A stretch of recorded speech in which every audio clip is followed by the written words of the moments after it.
प्रिय विद्यार्थियों नमस्कार। आज हम तुलसीदास द्वारा रचित रामचरितमानस, जो कि उनका बहुत प्रसिद्ध ग्रंथ है, उससे कुछ चौपाइयाँ रामचरितमानस के उत्तरकांड से स्नातक प्रथम वर्ष में संकलित की गई हैं। उनकी चौपाइयों की व्याख्या हम करते हैं। दैहिक दैविक भौतिक तापा। दैहिक यानी कि शारीरिक, दैविक भौतिक यानी कि सांसारिक, तापा यानी कि पीड़ाएं। राम राज नहीं काहू ही व्यापा। राम राज्य में काहू ही किसी को भी नहीं व्यापा, व्याप्त थी। राम राज्य की यहाँ पर चर्चा की गई है कि जब राम राज्य था तो किसी भी मनुष्य को राम राज्य में दैहिक किसी भी प्रकार की शारीरिक, दैवीय और भौतिक या सांसारिक किसी भी प्रकार की पीड़ा नहीं थी, अर्थात किसी भी पीड़ा से वो ग्रसित नहीं थे। सब नर करही परस्पर प्रीति। सब मनुष्य करते थे परस्पर आपस में प्रीति प्रेम। चल ही स्वधर्म निरत श्रुति नीति। चल ही चलते थे स्वधर्म, अपने धर्म के मार्ग पर वो चलते थे। निरत यानी कि उसमें लीन होकर के। श्रुति नीति, श्रुति अर्थात वेदों की नीति पर वो स्वयं अपने धर्म का अनुसरण करते हुए चलते थे और सभी नर आपस में प्रेम पूर्वक रहते थे। चारों चरण धर्म जग माही। और धर्म के चारों चरण संसार में व्याप्त थे। पूरी रहा सपनेहु अगनाही। और वो पूरी तरह से संसार में धर्म के चारों पक्ष फैले हुए थे।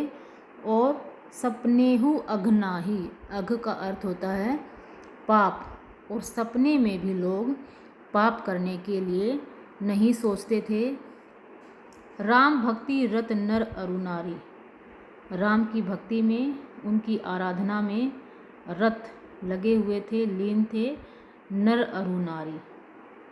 राम राज्य में सभी नर और नारियां श्री राम की भक्ति में लीन थे। सकल परम गति के अधिकारी।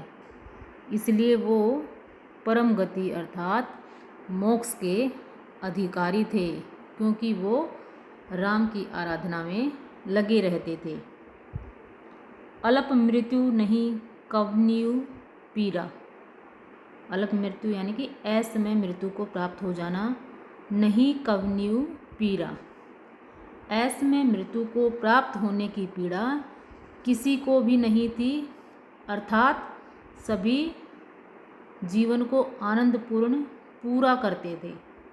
कोई भी अल्प मृत्यु को प्राप्त नहीं होता था। सब सुंदर सब विरुज शरीरा। सब अत्यधिक सुंदर थे। सब विरुज शरीरा। विरुज यानी कि निरोग स्वस्थ शरीर वाले सभी लोग थे।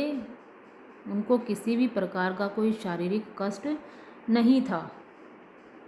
नहीं दरिद्र को दुखी न दीना।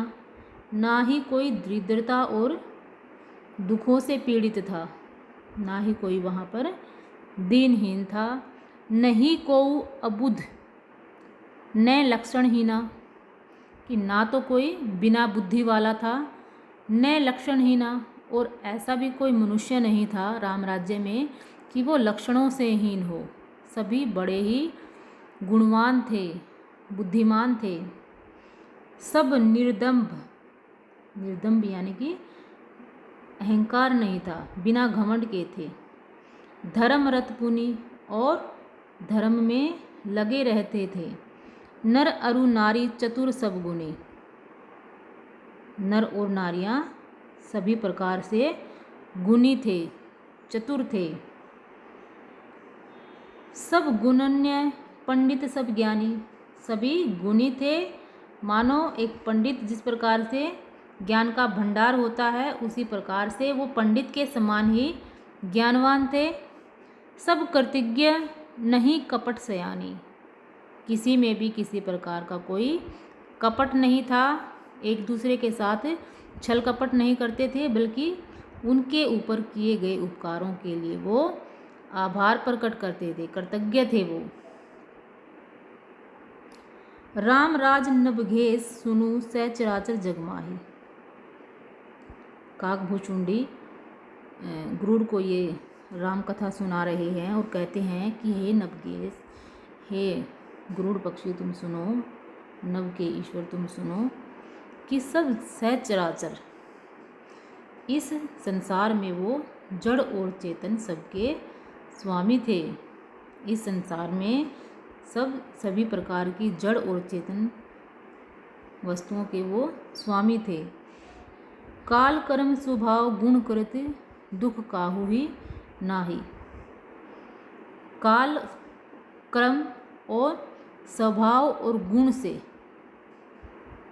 वो रमे हुए थे और दुख काहू ही नाही।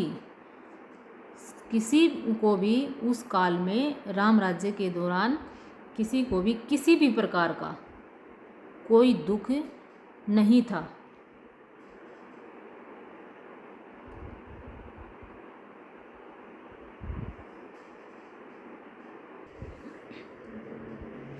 यह चौपाई भी रामचरितमानस के उत्तरकांड से ही ली गई है। भूमि सप्त सागर मेखला, एक भूप रघुपति कोसला। कि एक राजा हुए हैं, भूप का अर्थ है राजा, रघुपति कोसला राजा राम हुए हैं, कौशल के राजा हुए हैं। वो किसके राजा हुए हैं, कहाँ पर उन्होंने राज किया है? ऐसी भूमि जो 7 सागरों से घिरी हुई है और वह 7 सागर इस पृथ्वी, इस भूमि के चारों ओर एक करघनी का कार्य करते हैं। ऐसी धरती के राजा राम मालिक हैं, स्वामी हैं। भुवन अनेक रोम प्रति जासु।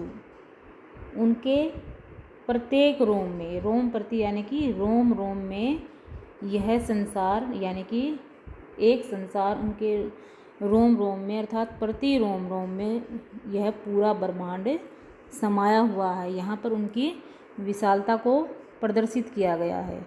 यह प्रभुता कछु बहुत नतासु। कि ये जो बड़प्पन है, यह जो प्रभुता बतलाई गई है, ये तो कुछ भी नहीं है। सो महिमा समझत प्रभु केरी, वह वर्णतहीनता बनेरी। कि जो उसकी महिमा को जानता है वही उसको जान सकता है। जिसने उसकी महिमा को समझ लिया है वही उस प्रभु की विशालता को समझ सकता है। अगर हम यह वर्णन करेंगे तो यह उनकी हीनता ही होगी, अर्थात हम कुछ भी उनकी विशालता के बारे में प्रकट नहीं कर सकते। अर्थात जितना भी हम वर्णन करेंगे वह कम ही होगा, अर्थात हीनता ही होगी। सौ महिमा खगेश जिने जानी।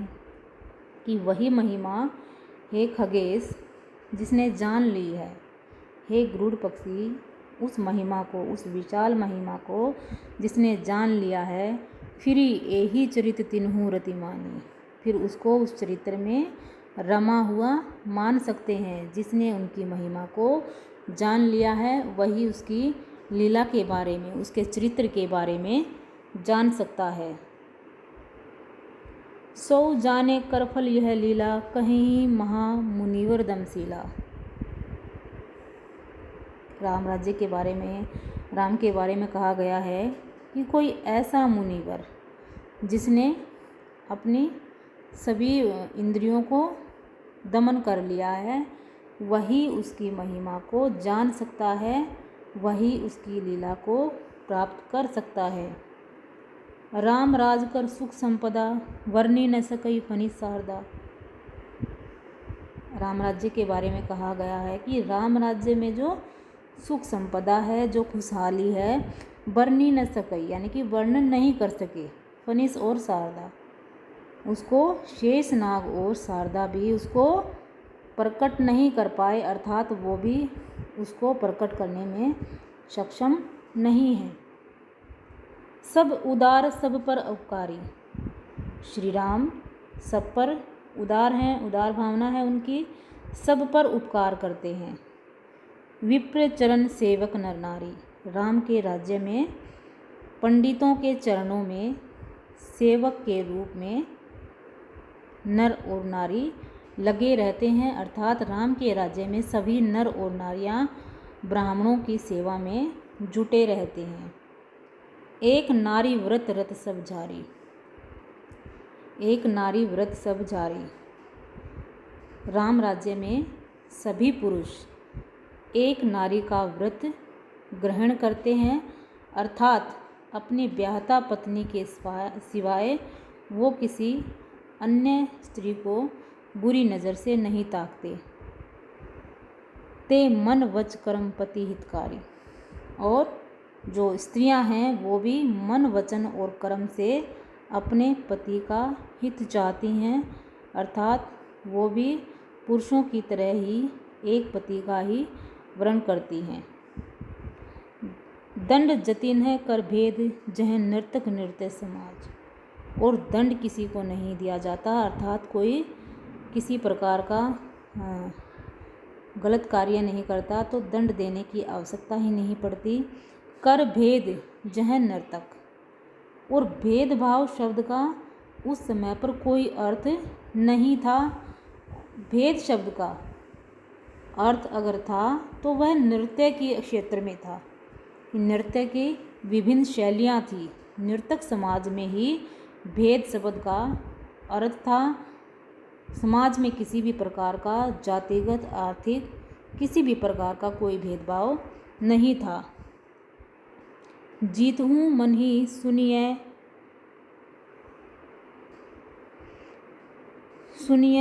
दस रामचंद्र के राजा, जीत हूँ मन ही सुनिए अस रामचंद्र के राजा।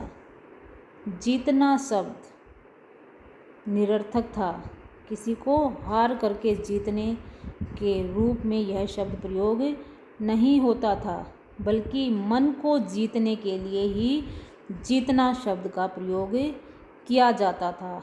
अस रामचंद्र के राजा, यह सब उस रामचंद्र के राज में होता था। ये सब रामचंद्र के राज्य में सामान्य सी बातें थी। ये सारी विशेषताएं राम राज्य में होती थी। फूल ही फरही सदा तरु कानन, राम राज्य की और भी विशेषताएं बताई हैं इस चौपाई के माध्यम से। फूलते थे और फलते थे, सदा सदैव तरु कानन, पेड़ और जंगल राम राज्य में सदैव फलते और फूलते रहते थे। रहे ही एक संग गज पंचानन, रहे ही यानी कि रहते थे, संग साथ में, गज हाथी, पंचानन शेर को कहा जाता है कि राम राज्य में इतना लोग शीलता के साथ रहते थे, समन्वय के साथ रहते थे कि हाथी और शेर को भी जंगल में एक साथ देखा जा सकता था। वो आपस में कोई वैर भावना नहीं रखते थे। खग मृग सहज वैरू बिसराई, खग सभी प्रकार के पक्षी, मृग सभी प्रकार के पशु, सहज बैरू विसराई सहज रूप से रहते थे। बैरू यानी कि वैरता, बिसराई भुला करके, वैरता को भुला करके, दुश्मनी को भुला करके वो सहज रूप से सभी पक्षी और पशु एक साथ जंगल में रहते थे। सबन्ही परस्पर प्रीति बढ़ाई, सबन्ही यानी कि सब लोगों ने, सभी जीव जंतुओं ने परस्पर आपस में प्रीति बढ़ा ली थी। कूजही खग मृग नाना वृंदा, कूजही यानी कि कोलाहल करना, खग मृग पक्षियों का कोलाहल और अन्य जीव जंतुओं का कोलाहल अनेक प्रकार की टोलियों में उन जंगलों में देखा जा सकता था।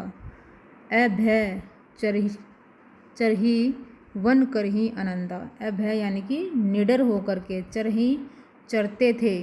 वन कर ही आनंदा, वन में आनंद करते हुए वो अभय होकर के, निडर होकर के चरते थे। उनको जंगल में रहते हुए किसी अन्य पशु से, अन्य पक्षी से किसी प्रकार का कोई डर नहीं था। शीतल सुरभि पवन बह मंदा। शीतल यानी कि ठंडी, सुरभि सुगंधित से भरी हुई, पवन हवा, बह मंदा बड़ी ही मंद मंद शीतल और मधुर पवन बहती थी।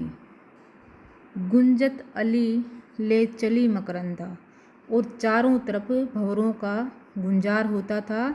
ले चली मकरंदा, और वो मकरंद से भरे हुए इधर से उधर मकरंद को लेकर के चलते रहते थे। लता विटप मांगे मधु चौहे। लता और पेड़ मांगे, मांगने से ही मधु रस चौहे टपका देते थे या दे देते थे। लताएं और पेड़ मांगने मात्र से ही रस दे देते थे। मन भाव तो धेनु पय स्रवही। मन भावना यानी कि मन के मुताबिक, यानी कि जब हमारी इच्छा हुई, धेनु गाय, पय अर्थात दूध, स्रवही श्रवण कर देती थी, उसको निकाल देती थी। जब भी हमें दूध की आवश्यकता होती तो गाय अमृत रूपी रस को, दूध को निकाल देती थी। शशि संपन्न सदा रहे धरनी। शशि संपन्न, शशि से, चंद्रमा से संपन्न, सदा रहे धरनी, और यह धरती सदैव चंद्रमा की किरणों से ढकी रहती थी। त्रेता भई करत जुग के करनी, और मानो त्रेता में भी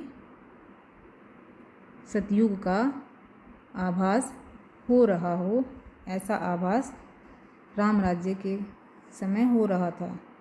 प्रगति गिरिन है विविध मणि खानी। प्रगति यानी कि प्रस्तुत करना, गिरिन है पहाड़ों ने, विविध अनेक प्रकार के, मणि खानी जो पहाड़ थे उन्होंने अनेक प्रकार की मणि की खानों को प्रस्तुत कर दिया था लोगों के लिए। जगत आत्मा भूप जग जानी। उस जगत आत्मा यानी कि श्री राम जब राजा थे तब इस संसार में मानो पहाड़ों ने भी अनेक प्रकार की मणि की खानों को लोगों के लिए, अर्थात जो भी उन मणियों को लेना चाहता था उनके लिए प्रस्तुत कर दिया था। सरिता सकल बहही वरबारी। सरिताएं अर्थात नदियाँ, सकल बहही वरबारी लबालब जल से भरी रहती थी और बहती रहती थी। शीतल अमल यानी कि जो बिल्कुल साफ हो, जिसमें कोई मैल ना हो, स्वाद सुखकारी, सुख प्रदान करने वाले और मीठे जल से, शीतल जल से, साफ जल से नदियाँ भरी रहती थी, बहती रहती थी। सागर निज मर्यादा रहे ही। सागर समुंदर निज अपनी मर्यादा में रहते थे, या अर्थात अपनी सीमाओं को नहीं लांघते थे। डार ही रतन तट ही नर लहही। डार ही डाल देते थे, रतन हीरे मोती, तट ही किनारे पर, समुद्री किनारे पर, नर यानी कि मनुष्य, लह ही ले लेते थे। समुद्र अपनी मर्यादा में रहते थे और अपने किनारों पर हीरे मोती जवाहरात डाल देते थे, और जिस मनुष्य को उनकी ज़रूरत होती थी वो वहाँ से उन मणि मोतियों को उठा लेते थे। सरसिज संकुल सकल तड़ागा। सरसिज अर्थात कमल, संकुल ढके हुए, सकल पूर्णतः पूरी तरह, तड़ागा सरोवर, सभी तड़ाग, सभी जलाशय कमल के फूलों से लबालब भरे हुए थे, पूर्णतः भरे हुए थे। अति प्रसन्न 10 दिशा विभागा। और 10 दिशाएं मानो अत्यधिक प्रसन्न थी। विधुमही मूर मयूखन ही रवि तप जेतने ही काज। विधु का अर्थ होता चंद्रमा, मही धरती, पूर्व मयूखन ही, मयूख का अर्थ होता किरण, चंद्रमा की किरणें धरती पर पूरी तरह से उसको जितनी आवश्यकता होती थी उतनी चंद्रमा धरती को चांदनी की किरणें प्रदान करता था। रवि तप जेतने ही काज, रवि सूर्य तप तपना, जेतने ही अर्थात जितने से, काज कार्य, कि सूर्य उतना ही तपते थे जितनी उसकी आवश्यकता होती थी। मांगे वारिद दे ही जल, मांगे यानी कि मांगने से ही, वारिद बादल दे ही दे देते थे, जल अर्थात पानी। कहीं सूखा नहीं पड़ता था और कहीं बाढ़ नहीं आती थी, क्योंकि जब जिसको ज़रूरत होती थी बादल उसी समय बरसात करते थे, कम या ज़्यादा बारिश नहीं करते थे। रामचंद्र के राजा की ये जो विशेषताएं हैं ये सब रामचंद्र के राज्य में ही होती थी। उस समय जिसको जितनी ज़रूरत होती थी बादल उतनी वर्षा करते थे, सूर्य भी उतना ही तपता था जितने से लोगों का काम चल जाता था, अर्थात सभी तरह से लोग खुशहाल थे। धन्यवाद।